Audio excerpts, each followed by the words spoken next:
Hello and welcome to episode 26 of Forensic Fix, a podcast brought to you from MSAB, where we talk with experts in digital forensics, investigations and related fields. So I'm your host, Adam Furman, and today I'm very pleased to welcome Matt Humphreys, who many of you will know better as Billy. Billy is a key member of the team at TRM, where he works at the forefront of investigations involving cryptocurrency, blockchain intelligence and financial crime. With a background that bridges traditional investigative practice and emerging digital ecosystems, he brings a practical insight into how investigators are adapting to an increasingly decentralized world. Billy works closely with law enforcement and investigation teams, helping them navigate complex crypto transactions, trace illicit funds, and turn blockchain data into actionable intel. His experience sits right at the intersection of technology, crime, and modern investigation strategy. So, Billy, I've given our listeners a small insight into your background and the work that you're doing at TRM. Before we dive into crypto, could you give us a bit of a rundown of your career path? For those listeners who may not be familiar with your journey, could you share more about your career path and how you found yourself working in the world of blockchain intel and crypto investigations? And welcome to the show, Billy. Yeah, thanks, Adam. Really appreciate it. Your kind words there, and let's see if I can unpack 40 years in a couple of minutes. So basically, my career started back in 1988, actually, when I joined the Royal Australian Air Force.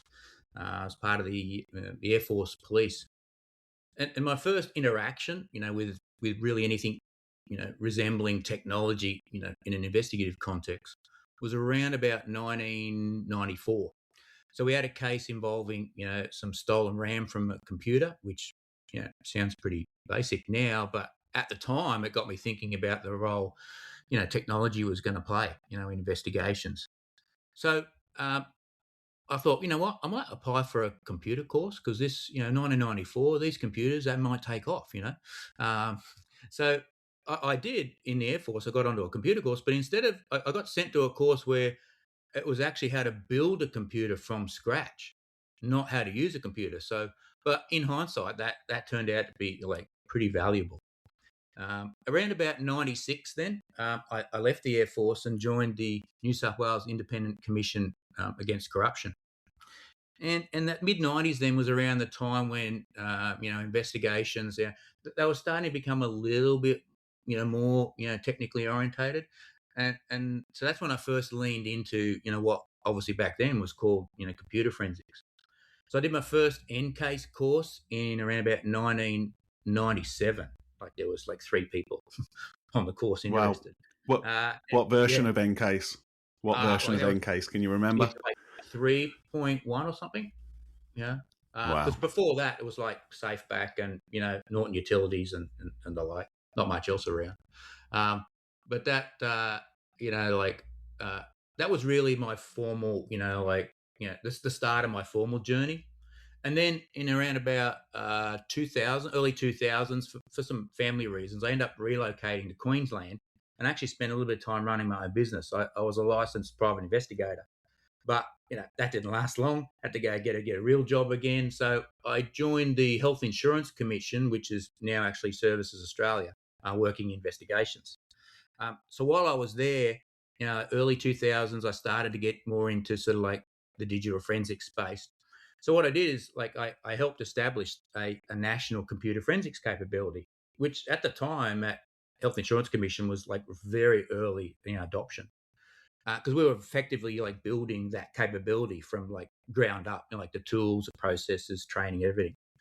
But also, and like many people who get into this technology and digital forensics, around that time, I started to think, well, if I'm going to work in investigations and move into computer forensics, well, should I get a degree or something? Should I formalize my skills and obtain like some tertiary, qualification? So that's what I did. I enrolled in IT at Queensland University of Technology, and interestingly, many years later, I ended up going back to QUT as a sessional academic, lecturing part time in digital forensics. So it was,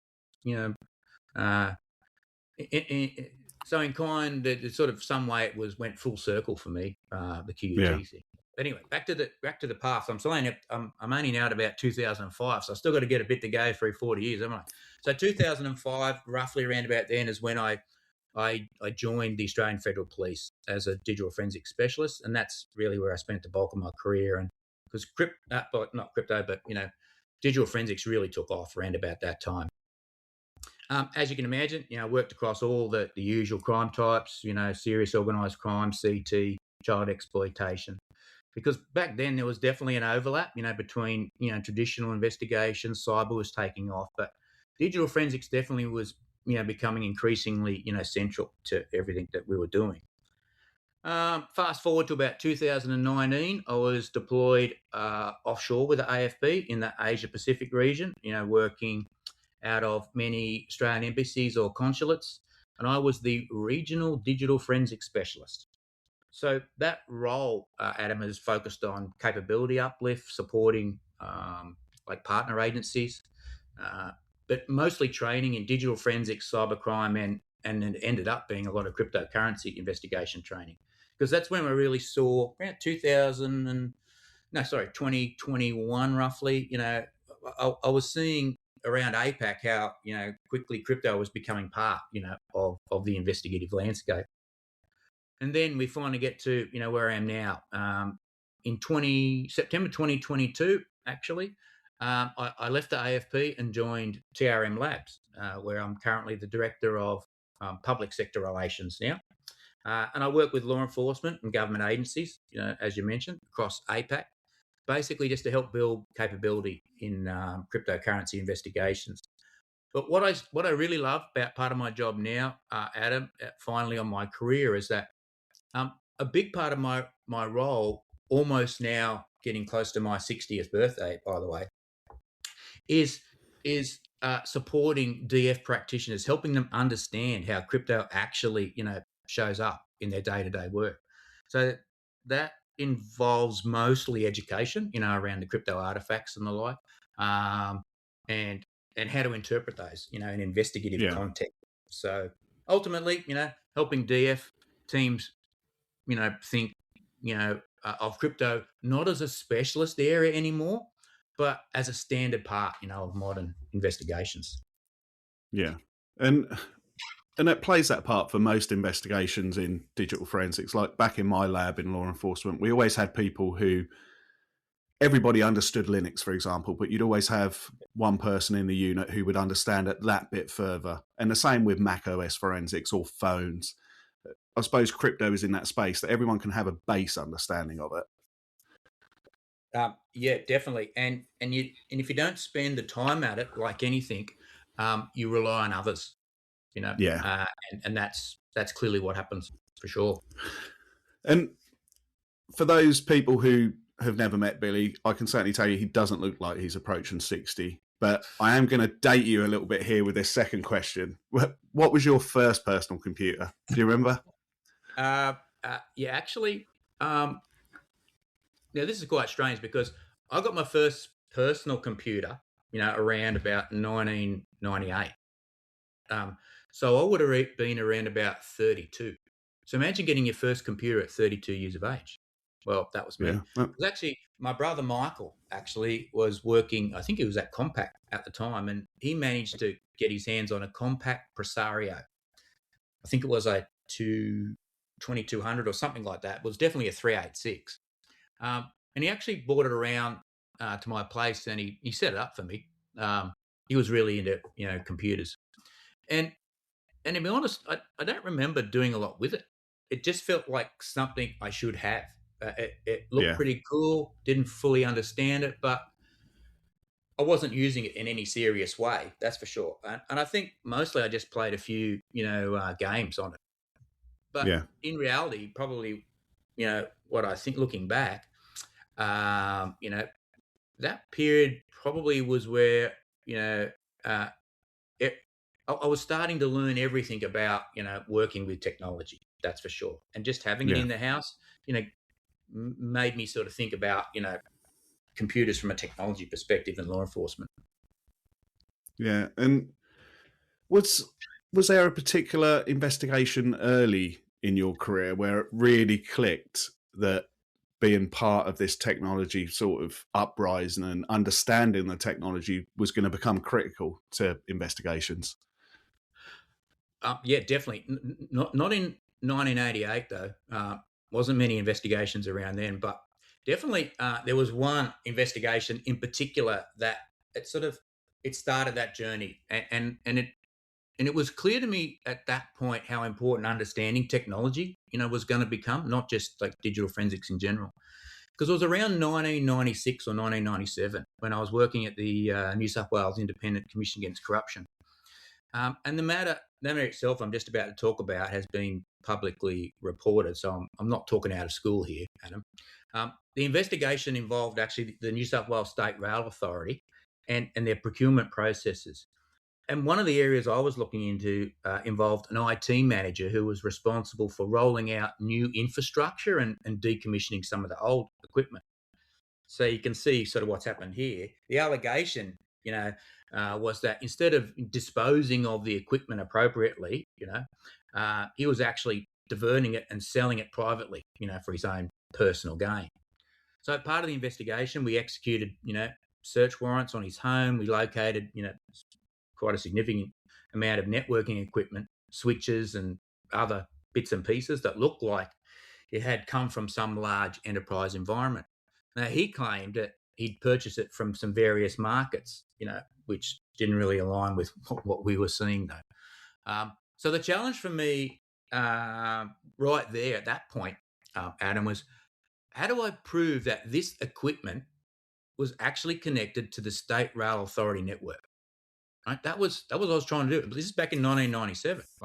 And and this is where it got really interesting because at that point, I had to very quickly start learning about networking. Things like, Mm. I remember first I heard of ARP, Address Resolution Yeah. Protocol, or reverse ARP.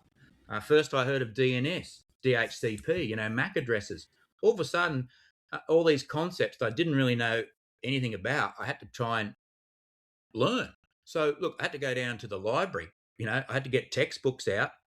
I had to speak to IT specialists. And yes, library for those young people, there was no Google in 1997. Trust me. Yeah, they So don't understand, do they? yeah, that's right. So just trying to understand how networks worked and how devices like communicated with each other. You can imagine trying to learn that from a textbook and do an investigation. So a lot of the equipment actually, though, interestingly enough, was from a company called Nortel, which I think went belly up sometime after this. But that, we even went to the extent of sending some of the devices back to the manufacturer in Canada, right? Because what we wanted to do them is get them to extract all the like the MAC addresses and anything that I could then link to that network. Because I was trying to prove that was owned by the State Rail Authority. But we ran into some challenges because some of the key components of the devices had actually been deliberately damaged by this guy, right? So the data that we're hoping to get, uh, we we just couldn't recover. It wasn't available. But despite all that, Adam, the process itself was a real turning point for me. And this is that investigation alone, because it made me realize if you don't understand like underlying technology, how systems communicate, how data moves, where artifacts, might exist. From an investigator's point of view, you're going to miss, a lot of opportunities in any investigation, you know.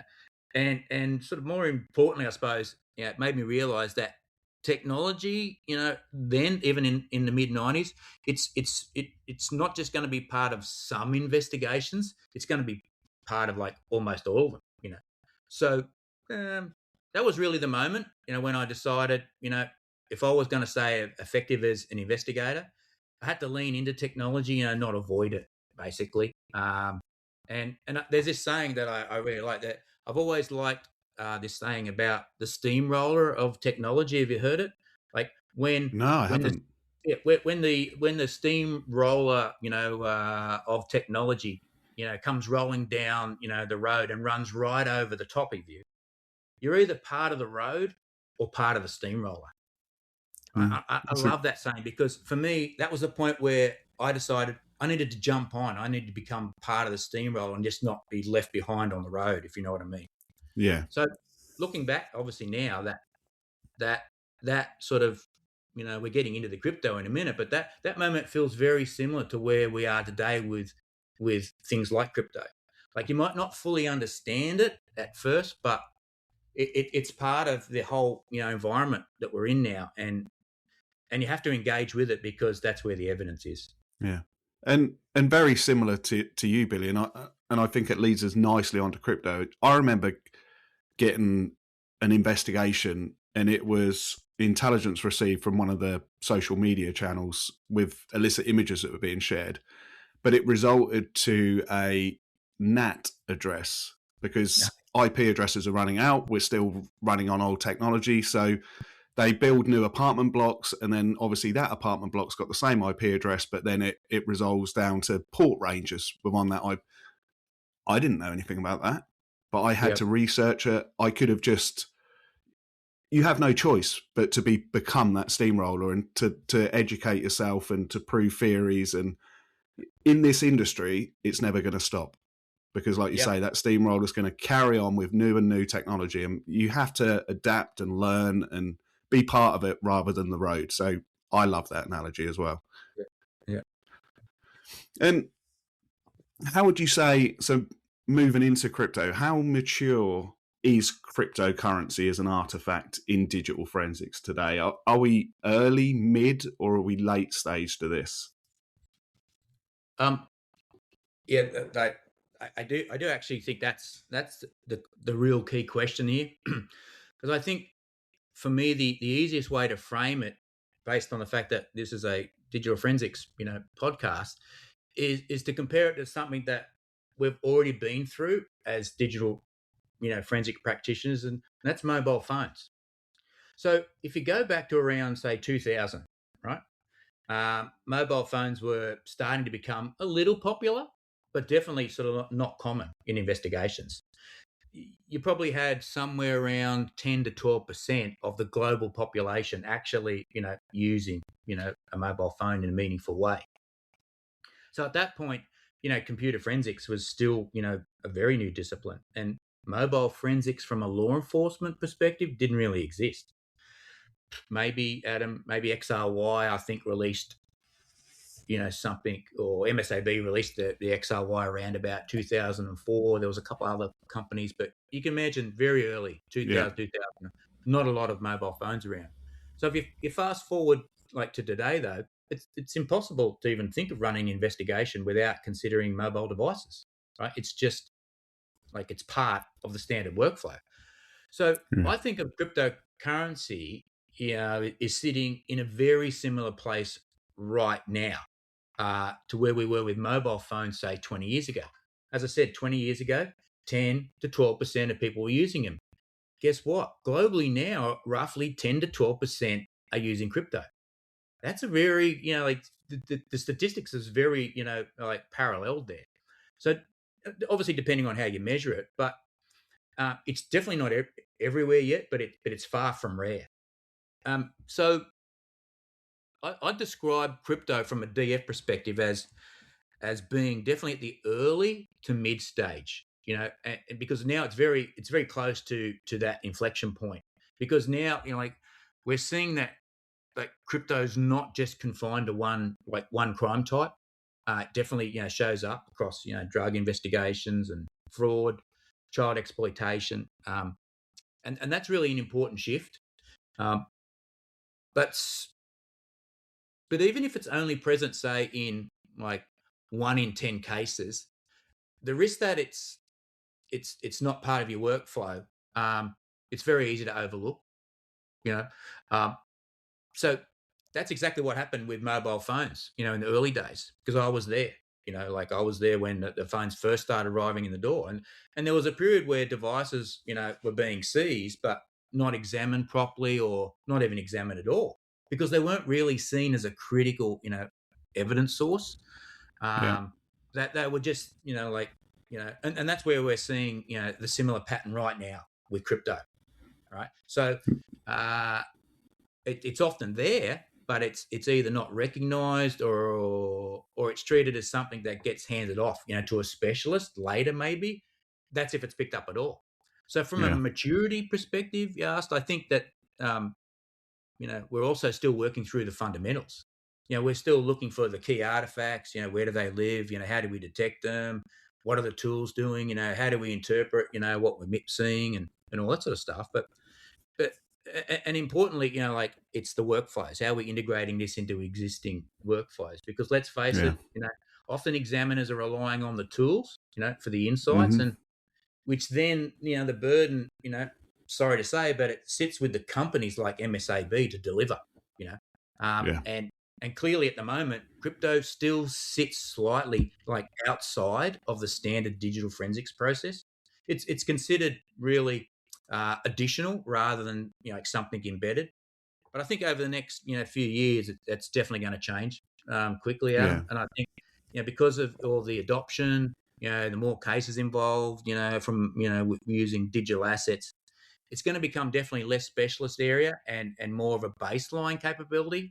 You know that that doesn't mean obviously all DF members are going to become like crypto experts overnight. Yeah. Uh, that's for sure. But we're definitely in that um, transition phase. And historically, that's the point where capability gaps actually matter the most. Yeah. Because the technology already being used. But um, like investigations and mobile response, to the crypto is not fully caught up yet. You know, Yeah. because um, the first place crypto often shows up is actually on a device. And if it's not Yeah. recognized, obviously at the device level right there and then, well, then it often's not like being, picked up, at all. Yeah. Fun fact, actually, in relation to mobile phones, Adam, I didn't actually get my first mobile phone till around 2001. Right? So that was a Nokia 3310, for I those remember who those. or might have seen one of those in a museum, right? And that was really my introduction to mobile technology at 35 years of age. Imagine being 35 and you got your first mobile phone, right? So my understanding wasn't from growing up with it. It was from something I had to learn and adapt Yeah. to as part of the job. And so I think that's really a good parallel to where we are now with crypto. Yeah. Because early on, mobile phones weren't something that every investigator or DF member had. Yeah. And they definitely, but they had to learn very quickly because it became unavoidable. Really. Yeah. And I think we're seeing the same thing right now with crypto. You know, Yeah. you may not be a specialist, and it might not be the core focus of the examination, but as a DF practitioner, you definitely need to be able to recognize when it's present and understand what you're looking at. Yeah. So if I had to dot point those, Adam, I'd basically say, yeah, we're at the early to mid stage. You know, um, we're approaching definitely a tipping point though, like say around about 2010 with mobile phones, right? Yeah. And now is really the time where like the agencies need to start treating it more as a standard investigative practice rather than something optional, or Yeah. specialist. Well, you look back to early mobile forensic days, and like you said, it was always a device would go into a forensic lab and it would come out and here's your calls, contacts, and SMS. That was pretty much it, and that's where the investigation went. And just for the record, Billy and I are recording this a week after the MSAB Digital Summit, where Billy did an amazing talk on crypto. But one of the other sessions that I want to relate to for this was Steve Bunting did a presentation on how the evidence of nothing can be something, because he did an investigation where he pinpointed the fact that a device was being turned off was evidence in itself, because the device wasn't turned off. And it's all about thinking outside the box, because like I said, when mobile forensics started, it was calls, contacts, SMS. Now we rely on movement of the device. Those are parts of what should be the workflow, and so many other factors that sort of show pattern of life analysis. And any investigator out there listening would never ignore financial transactions from regular banks. Crypto should be no different. So it should be at the forefront of people's workflows as part. And I understand that investigations have to be refined. Digital evidence is huge. And if you went through like back when you and I started looking at phones, they were minuscule in size, and you could go through every piece. Now you can't, so you have to have a targeted investigation plan. But crypto should be part of that targeted plan. Yeah.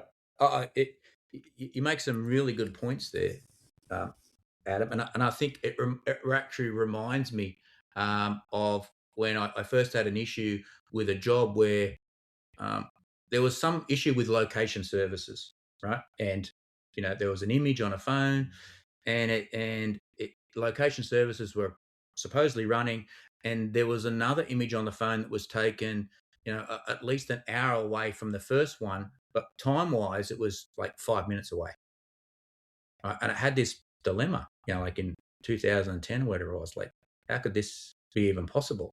You know, um, so I, I had to do a lot of research. I, like asked a lot of people, like did all the usual things. By then, like Google, was up and running and didn't really help me.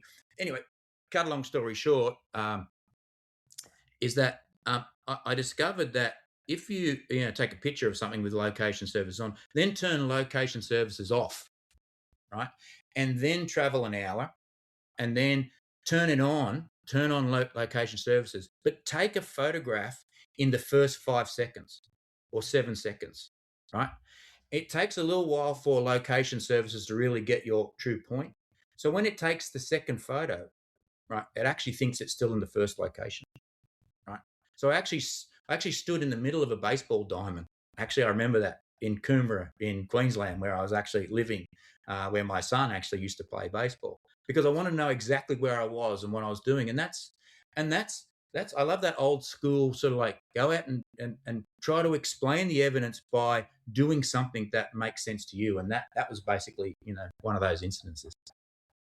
Yeah. I always found that if you're going to give testimony and about a digital artifact, if you've researched it and done exactly what you just said, it gives you so much more confidence to say, to the best of my ability, that is my belief because of, Yeah. rather than say, the tool told me. Mm. Yep. So you spent many years in law enforcement and you now work in crypto intel. What has changed in how you see crime? Yeah, in many ways, Adam, this has been a really interesting like shift for me, because you can imagine after 35 odd years in pretty much mostly law enforcement, going to the private sector was a big step for Yeah. me. Um, but as far as how I actually see crime differently, it's less about seeing different crime, but more about seeing the same crime basically in a different way. Right. Because when you're in law enforcement, particularly when I was in DF, I would focus, what's in front of me. It's the artifacts. I'm just looking at the artifacts. It's all mostly, disk-based, forensics. I'm looking at device. I'm looking at any, communications files and timelines and whatever. But I'm building that picture, based on, what I can extract and interpret right in front of me. And like, look, that work was absolutely critical. But what I didn't fully appreciate more until when I moved into the crypto intelligence sort of space was just how much of the crime picture sits outside of the device. All right. Uh, because in this case, when we're talking cryptocurrency, like that introduced to me a whole other layer, which is the movement of some value. Like in this case, we're talking a digital currency, because that movement, or that crypto movement, is definitely like global. It's in like near real time. It happens across multiple platforms, simultaneously. So what changed for me is that I started to see crime less as like this static analysis or static investigation. It became much more of a dynamic ecosystem. Um, so it's not, what happened on the device anymore. It's like, well, where did the money go? Where did it come from? You know, how does Yeah. that, connect with everything else in the bigger picture? Like, so what really, I suppose, the way I think of it is it gives you a very different lens, right? Um, because I'm not just looking at from at that pure, device perspective, But if I do, that's important because like a lot of people listening to this podcast, it'll be important for them to like identify the wallet apps, like the seed phrases, you know, the transaction references, but then if you just zoom out for a moment, what you then start to see is, like maybe the networks, the flows, the patterns of behavior, across multiple actors and the like. And and I think that's probably the biggest shift, um, for me, is that more of a bigger picture. But it's definitely not the only one, Adam. Another thing for me is just getting a little bit more of a handle around speed. And when I say Yeah. speed, it's like traditionally when I was in law enforcement, I'd watch the investigators do the financial investigations, and they would take years, right? Because Yeah. often the criminals would take years to do all their financial transactions because the funds move through the banks and the financial intermediaries and all that sort of stuff. Because there's plenty of friction points, so things went a little slow. But with crypto now, what I'm seeing is that there's no friction. Like funds move just full, like across chains, Yeah. multiple jurisdictions, cross platforms, like a very short period of time. Like so, from an investigative perspective, timing now becomes way more critical, right? You Yeah. don't have that luxury of working on things, over time and doing it slowly. You need to recognize things really early and act really quickly. Um, Another thing that something that I think of when I actually think of my friend Nick Furno, who's written a book on investigating cryptocurrencies, and that he talks about there's no such thing as crypto crime, and and I don't see crypto as a crime type. Like No. it's an enabler, you know. So I think Yeah. that's Correct. where some of the misunderstanding sort of comes from. People think of like crypto crime, as something separate, but in reality, it's embedded across all the different crime types. So the question isn't like, is this the crypto case? The question really is crypto being used anywhere Part of in, this case. right? Yeah. And that's a mindset. That's a very different mindset. Um, and the other thing that I suppose that's changed since I joined, TRM is my understanding of like visibility, because often I was only working with like partial information. I just had a very small subset, of something. But with blockchain data, what I learned very quickly is that there's a level of transparency that didn't exist for me before. You know, Mm-hmm. because I can now see the flow of funds. I can see data on a mobile phone, but then I can see how it relates to the flow of funds. I can trace the Yeah. movement of it. I can identify patterns. Over time. Now that doesn't mean that like the attribution is always easy. Far from it. But it does mean that you have that extra level of Yeah. context, and it's more open, a little bit more complex, and that complexity like takes me to the mindset Yeah. shift, and that's probably the big thing I've already mentioned before.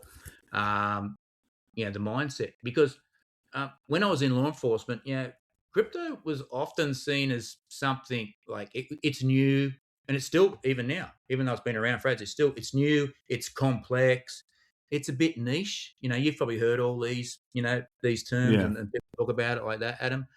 Um, but for me now, I just see it as normal. You know, Yeah.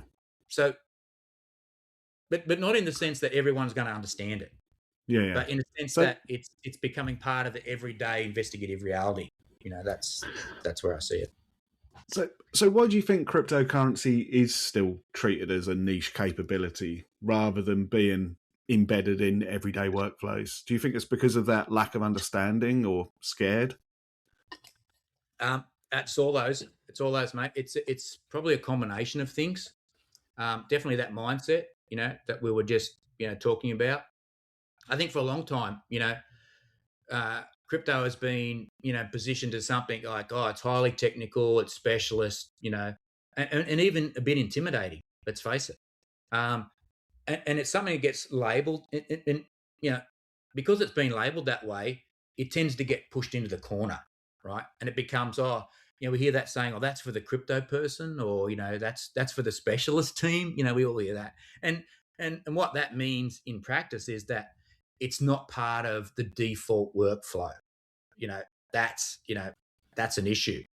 Yeah. Um, and and I suppose too, you know, maybe timing, how it's been how it's been adopted, the timing of it into an agency, like because when mobile phones came in, it's like bam, they were there. There was a clear understanding, and how it needed to be adopted. But crypto hasn't followed this like neat adoption curve. It didn't arrive, clearly and with a defined and easy to understand and integrate. It sort of just appeared, across, multiple crimes in different ways and at different times. So instead of being embedded, say, systematically, it definitely was adopted like reactively. So Yeah. when something gets adopted like that reactively, it definitely stays fragmented. So it ends up with like this, pockets of capability, or individual expertise, but definitely not, consistent, integration. And what that leads to is the confidence issue, as you mentioned. Like a lot of digital forensics practitioners, as we know, they're extremely capable. But if they haven't had hands-on experience with crypto, tools or wallets, their levels of uh, uncertainty, sort of appear, if you know what I mean. And that uncertainty definitely leads to potential avoidance. And look, that's not intentional. I'm not having a go at anyone. It's just the sense of that, well, I'm not entirely sure what I'm looking at. So I'll focus on what I do know. And that's completely understandable. But the Yeah. risk is that, the crypto like doesn't stand out as in an obvious way. It might just look like strings of characters, or an unfamiliar app, or a database entry doesn't immediately make sense. So if you don't have that baseline familiarity, it's very easy to overlook. Yeah. So And particularly with, sorry mate, but I was just going to say lastly, just particularly with digital forensics, right? Because of the role that digital forensics actually play. It's fundamentally, a support discipline, right? So, yeah. you're working under the direction of an investigation team where, you're asked, hey, extract this, examine that, look for these artifacts, and we do that in a really, an excellent way. But the reality is, if the investigation team isn't asking about cryptocurrency, there's a good chance we're not actually looking for it either. Yeah. And like you say, it's investigators went out and did search warrants, and they came across physical devices such as phones and laptops and hard drives. So of course they're going to seize them and they want them investigated. Crypto, yes, there's wallets and things, but people's understanding of it, and probably like you said, that sort of the 12-13% figure means people aren't familiar with crypto, so they can't relate to it. Whereas most other digital devices people can relate to because they use them every day, every hour of every day. And so maybe it's part of that as well, is that, you know, I was in law enforcement, so we quickly started learning crypto and set up syndicates, and so got an understanding of it. But we're quite niche. Whereas if I spoke to my parents, for example, they'd probably see the press related to crypto and say, "Oh, that's related to crime," and they don't understand how it works. And I think that's probably the the same experience for most of the globe, to be honest. And that's probably why investigators shy away from it, because of that negative, oh, it's crypto, it's got to be criminal activity. Which, like you say, it's not. It's linked to some criminal activity, but it's not a Yeah, crypto crime. yeah, yeah. And of course, then what you then start to allude to is the organisational issue. In Yeah. that many agencies, crypto capability, it's been built up as a specialist function. And as soon as you do that in law enforcement, that tends to mean something, which, Hmm. but it makes sense initially because you need expertise to develop a capability. But over time, if that doesn't get distributed, you know, it creates that dependency.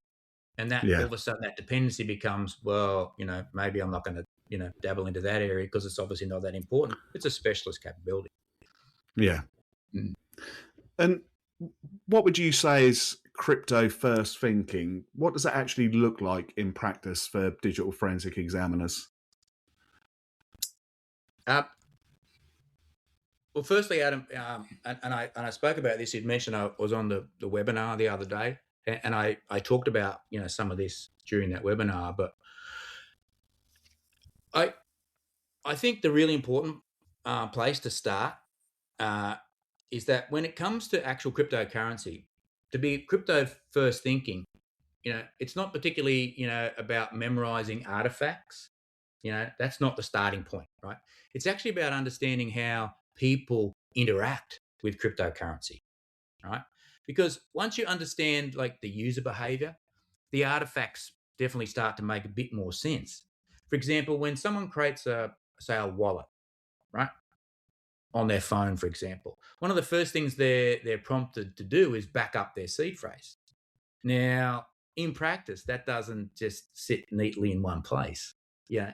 Yeah. We see all those seed phrases end up all across all sorts, of, locations, whether it be on notes or screenshots, photos that get sent by email, sometimes ends up in a cloud backup or even in a messaging app. But so if you're approaching an examination purely, on a checklist, then you're likely, to basically miss things.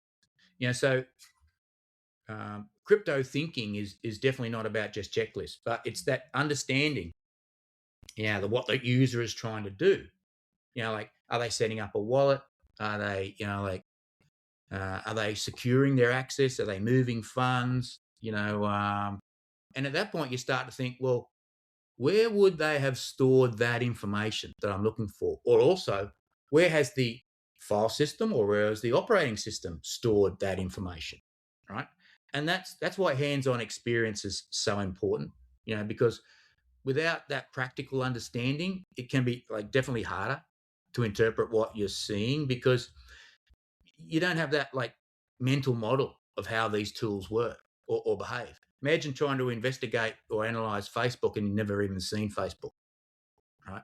Yeah. So from a workflow perspective, the way in which I would typically approach is to start broad and then narrow in. And this is what Yeah. I talked about the other day. For example, if I'm using, say, Examine Pro, I'd start definitely with the smart processing. That gives you the ability to run the pattern analysis, across the data set. But in that context, though, it's really important to understand what you're actually looking for, what you're searching for, because when you're dealing with things like wallet addresses and seed phrases, other crypto identifiers, you know, the effectiveness of your search basically is going to depend, heavily on the regular expression, you're using to pull out that artifact. Now, for example, if you're looking for are you looking for an exact match, right? Or are you looking for, say, embedded, like matches in larger strings? That's why sometimes MD5 values come up as a regular expression because it's like, like the crypto address is sort of part of the MD5. Or are you using something more sort of like context aware, that reflects how data might actually appear on the device? There's different levels of that DF members need to understand when they're using Yeah. regular expressions. And because if you don't understand that, you can easily, miss artifacts or on the flip side, you just get a lot of noise, and that definitely slows you down. But once I've identified those recognized patterns, I can then start, filtering the results. So this is my idea of, like, what's crypto first? What's that thinking sort of look like? Because what I'm after is those, SQLite or Realm database, files. That's what I'm looking for, because many crypto applications, those databases, store significant amount of transactional information, right?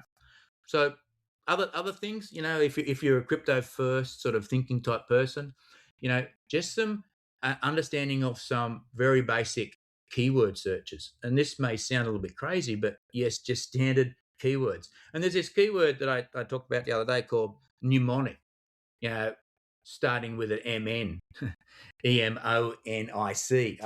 I always struggle to even spell that word, but you know, you search for that across, you know, a mobile phone, and you'd be surprised what that picks up, because that actually helps identify database files, you know, that contain that term, and sometimes there's database files that actually have that in the file name itself if there's crypto related artifacts.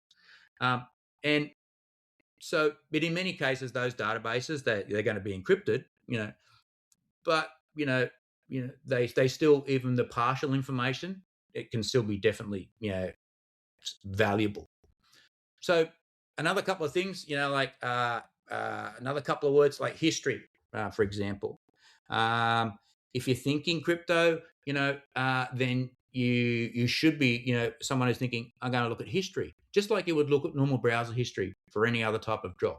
So, because if you search for, history in your Examine Pro, you're going to get all the databases there, the history databases. Then they're not encrypted. You can just look at those and has there been any visits to exchanges or block explorers, you know, wallet services, transaction, you know, pages, other crypto related, you know, websites. So that helps sort of like build. I'm starting to build, you know, a bit of context around the owner, you know, was actually doing on the device. So I'll give you one more word, and then because obviously I can, you know, you asked a question which is like dear to my heart, and I can just keep talking, but I know there's a time limit on this podcast. But there's this word that I often talk about called Toshi, right? And probably some people who are into crypto might know where that may have came from, From right? the founder Yeah, well, or Satoshi. reported founder? Yeah. Yeah, Satoshi. But Toshi actually was the original code base used by the early Coinbase wallet, and that term Toshi, just TOSHI, still actually appears in a lot of like wallet applications, and and even the underlying code. So when I first started doing, crypto real deep diving investigations, it's amazing how many things I found just by searching for Toshi. And it's not because it's not limited, Adam, to like one application. Um, there's MetaMask wallet, there's 1inch, Ledger Live, My Ether wallet. What else? There's plenty of others. So like it's not an obvious keyword, but if someone is searching for something like that, they're definitely, at the, hey, I'm a crypto first, or I'm at least, like heading down that path to becoming looking sort of, for crypto artifacts. And like we said earlier, finance is going to be involved in most investigations. There's going to be an element because we're going to look for proceeds of crime and things like that. So really running keywords for crypto sort of insights, it's not really a huge change to people's workflows, is it? No, definitely not. But it's all about, well, what sort of words, like, yeah, what am I thinking when I'm thinking about, am I thinking crypto at all? Because also, um, looking forward, Adam, in this space, um, you might, DF members might not necessarily best be focusing on individual artifacts. They might need to think more of ecosystems, decentralized, activity, DeFi, decentralized finance, like cross-chain movements, non-custodial wallets, all this sort of evidence is becoming more distributed across, like devices and platforms and the like. So, so in that context, you may need to sort of like, change up, some of your search terms as to, your understanding of the ecosystem. Yeah. And what would you say happens, Billy, if agencies don't adapt to this over the next sort of 5 years? That's a very tough question to answer, but I'll give you the world according to Billy. Right? This is not the world according to anyone else other than just Billy. Right? So, but it is a really important question, and it's the same. Imagine going back to 2010 and talking to law enforcement saying, if you don't adapt to mobile phones over the next 5 years, what's going to happen? Right now, we could all Yeah. go back and think of that, but let's have a look at some of the let's unpack maybe some of the risks here, um, because this is not about keeping up with technology. It's about keeping up with crime, right? That's the first thing. So it, and if agencies don't adapt over these next 3 to 5 years, there's definitely going to be some real risks. The first one is potentially incomplete investigations. So if crypto continues to grow, which it will, and it becomes basically embedded into everyday activity, then investigations that don't consider crypto, then by definition are going to be incomplete. 100%. And also, you're only seeing part of the picture, right? If you're not looking at the crypto, because sure, we can look at the devices and the relationships that are on devices, but you're going to be missing that key part, the movement of the value. And in many cases, that's the most important part. And why? Because of potential missed opportunities around asset recovery. Because criminals work on the basis that they want money. It's all about money. Let's Yeah. face it. And so so crypto often these days it represents the proceeds of crime. So if it's not identified early or it's not preserved, it's not acted on quickly, definitely those assets, they can be moved and basically effectively, lost. So Yeah. then if that's lost, then you've got another intelligence gap problem because, there's, not only that, not only have you got that intelligence gap problem, but you've also got the financial impact, you know.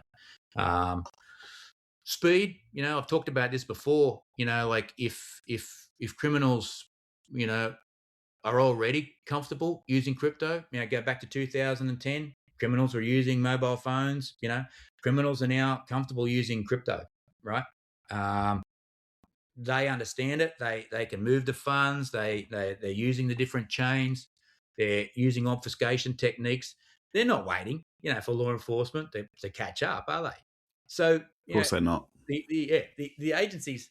So if the agencies aren't building, capability, there's a widening, gap then between how crime is conducted and how it's investigated, and that's a pretty key sort of like takeaway for me, Adam. And that gap, becomes harder to close over time. Um, and I suppose maybe lastly, or close to last, is that that dependency thing. You know, um, if crypto sort of remains, that specialist capability, and then agencies sort of become reliant on a small number of experts, and still in 5 years' time they've still got a small number of experts, and that external support. Well, then like that could work for short term, but it's not going to scale. You know, so Yeah. so if every case that involves crypto in 5 years' time, which it will, if every one of those needs to be escalated, right, because of that, because of that dependency, then there's a bottleneck, and Yeah. bottlenecks slow investigations down. So the risk, that there's an plus, notwithstanding the obvious missed intelligence. One of the things that crypto gives you is that if you know how to use it, that is that visibility of the tracing the flows, identifying patterns, connecting the actors. But if you're not looking, at that layer, you're definitely missing Yeah. those connections. So there's a few things that agencies, if they don't adapt, there's definitely that risk that crypto could potentially still be seen as, oh, that's too hard, too technical. Yeah. uh, but that needs to definitely change. But look, I think in reality, um, on the flip side, if that's the reality, um, it's also really positive that you can look at it in another way, and that is none of those things that I just talked about requires a complete overhaul. Yeah. Right? It's not about turning every investigator into a crypto expert. It's just about those small shifts. Because once you do that, crypto becomes part of how you investigate. So for me, definitely over the next 5 years, and like I said, there's for me, agencies that adapt will be the ones that say recognize crypto early, integrate it into their investigative processes, but treat it as part of a standard investigative practice. Yeah. And mate, honestly, to finish, the ones that don't, well, they potentially will be working with like incomplete information, definitely slower processes because of that, Hmm. dependency issue, and obviously, the reliance on others. So look, it's not just about staying current; it's about staying effective. Yeah.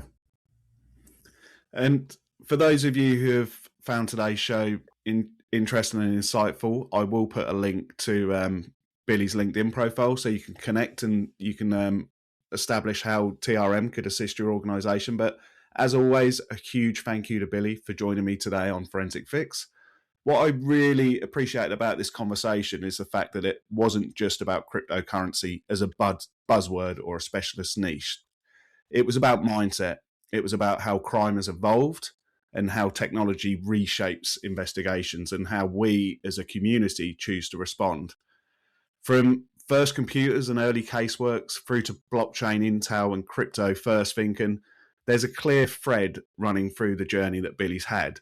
Technology does not sit on the edge of investigations anymore. It's not the road, it's the steamroller. It's central to them. And crypto is not tomorrow's problem. It's very much today's reality. And for those of you listening who are in law enforcement, private practice, or leading digital forensics team, the question really is not whether crypto matters, it's whether your workflows, your training, your understanding and strategy is going to reflect that reality. As Billy has highlighted, the next 5 years, they're not going to wait for people to catch up. But Billy, thank you again for sharing your experience and your perspective. It's been a real pleasure having you on the show. And to our listeners, thank you for joining us for episode 26 of Forensic Fix. If you found this episode valuable, please do share it with a colleague. Make sure you're subscribed so you don't miss future conversations as we continue to explore this constantly evolving landscape. And until next time, stay curious, stay sharp, and keep fixing forensics. And thank you once again, Billy. Thank you.